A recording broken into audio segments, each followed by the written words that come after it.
नमस्कार, स्वागत आपका हरियाणा न्यूज 24 पर। मैं हूं प्रिंस लंबा। हरियाणा प्रदेश के अंदर शीलू बलहारा की पत्नी मुस्कान बलहारा के द्वारा जो सुसाइड किया गया, वो मामला लगातार चर्चा में है। वो मामला लगातार जो है तूल पकड़ता जा रहा है, क्योंकि अब सबकी निगाहें जहां एक तरफ पोस्टमार्टम रिपोर्ट पर टिकी हुई है, तो वहीं दूसरी तरफ कोल्ड डिटेल्स की जो रिपोर्ट आनी है उस पर भी टिकी हुई है। लेकिन इसी बीच इस मामले में एक नया मोड़ सामने आया है, एक नई अपडेट निकलकर सामने आई है। अनेक मीडिया रिपोर्ट्स में दावा किया गया है कि पूछताछ के बाद जहां शीलू बलहारा के परिवार के 4 लोगों को हिरासत में मुस्कान बलहारा के सुसाइड मामले में लिया गया था, पूछताछ के बाद उनको रिहा कर दिया गया है, छोड़ दिया गया है। और पुलिस को भी अब कोल्ड डिटेल रिपोर्ट और पोस्टमार्टम रिपोर्ट का इंतजार है, ताकि यह पता चल सके कि उस रिपोर्ट में क्या निकलकर सामने आता है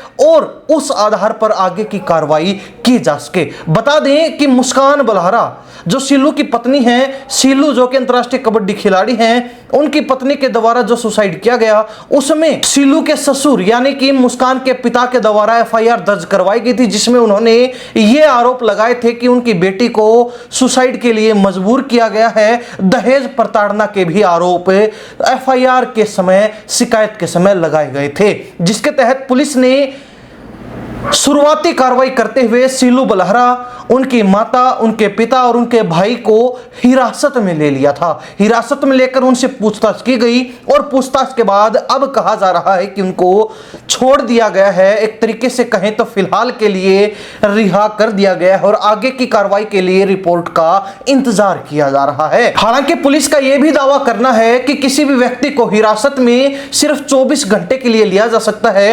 कानून है, प्रावधान के तहत उसको सिर्फ पूछताछ के लिए हिरासत में 24 घंटे के लिए ही रखा जा सकता है, उससे ज्यादा पुलिस नहीं रख सकती है। जिस वजह से ही शीलू बलहारा, उनके पिता, उनके माता और उनके भाई को 24 घंटे की हिरासत में लेने के बाद, पूछताछ के बाद फिलहाल के लिए छोड़ा गया है। हालांकि अब यहां अनेक सवाल भी खड़े हो रहे हैं कि इस मामले की हकीकत क्या है, इस मामले की सच्चाई क्या है। लेकिन इस मामले में एक बड़ी अपडेट यह भी है, कई मीडिया रिपोर्ट्स में ऐसा भी दावा किया गया है कि फिलहाल भी दोनों गांव की जो पंचायतें हैं उनके बीच, चाहे वो शीलू का अपना खुद का गांव बहु अकबरपुर हो और चाहे वो शीलू का ससुराल फरमाना गांव हो, दोनों गांव के सरपंचों पंचों के बीच, पंचायतों के बीच वार्ता चल रही है। और पंचायतों की तरफ से ऐसा संकेत दिया गया है कि 1-2 रोज में इस मामले में सामाजिक तौर तरीकों से समझौता भी हो सकता है, यानी कि पुलिस की रिपोर्ट आए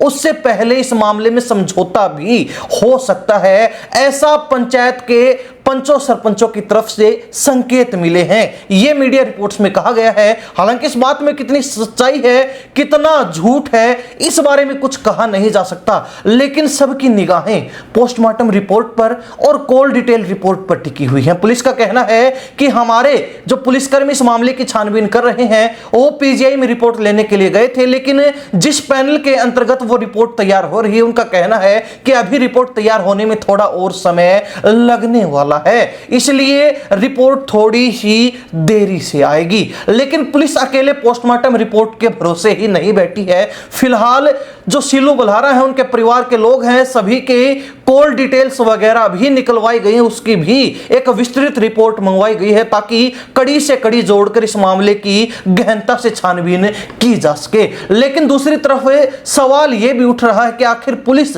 शीलू बलहारा की गिरफ्तारी से क्यों बच रही है। इसकी वजह साफ है कि अभी तक पुलिस के पास कोई पुख्ता सबूत नहीं है, मामला सुसाइड का है। ऐसे में कहीं ना कहीं पुलिस सिर्फ रिपोर्ट का ही इंतजार कर सकती है, जो कि पुलिस कर भी रही है। अब रिपोर्ट में क्या कुछ पुख्ता सबूत पुलिस के हाथ लगेगा, उस हिसाब से ही आगे की कार्रवाई होगी। वो रिपोर्ट ही इस पूरे मामले का आगामी रुख तय करेंगी कि इसमें परिवार के लोगों पर कोई बड़ी कार्रवाई होगी या फिर परिवार के लोग सेफ बचेंगे। लेकिन दूसरी तरफ पंचायतें अपना काम जारी रखे हुए हैं। साफ कहना है पंचायतों की तरफ से कि मामले में फिलहाल दोनों गांव के बीच बातचीत चल रही है। अब सामाजिक एक कहते हैं कि ताना बाना ऐसा है हरियाणा प्रदेश का कि यहां पंचों, सरपंचों और खापों को बड़ा महत्व दिया जाता है। जब ये कानून वगैरह नहीं होता था उस समय भी खापों का, पंचों, सरपंचों का अहम रोल समाज के अंदर था और उस समय बिना कानून के भी पुराने समय में खापे ही बैठकर फैसला करती थी, हर मामले को सुलझाया जाता था। अब हो सकता है कि रोहतक का ये जो इलाका बहुअकबरपुर फरमाना साइड का है, यहां पर खापों का, पंचों, सरपंचों का अपना एक अलग महत्व है, एक अलग रुतबा है और इसीलिए यहां खापों को ज्यादा महत्व भी दिया जाता है। तो हो सकता है कि इस मामले में किसी तरीके का कोई समझौता भी देखने को मिल जाए, लेकिन फिलहाल के लिए किसी भी संभावना से मुंह नहीं मोड़ा जा सकता है, इतना जरूर कह सकते हैं। खैर वो बात अलग है कि पुलिस के अलावा हरियाणा प्रदेश की जनता भी रिपोर्ट के ऊपर नजरें जमाए बैठे कि आखिर रिपोर्ट में क्या निकलकर सामने आता है। वैसे तो पीजीआई की जो डॉक्टरों की टीम है जिसने पोस्टमार्टम किया और रिपोर्ट तैयार कर रहे हैं, उनका कहना है कि मुस्कान बलहारा जिन्होंने सुसाइड किया, जो अंतर्राष्ट्रीय कबड्डी खिलाड़ी शीलू बलहारा की पत्नी है, उनके नाखूनों का भी एक तरीके से जांच की जा रही है, उससे भी साक्ष्य जुटाए गए हैं ताकि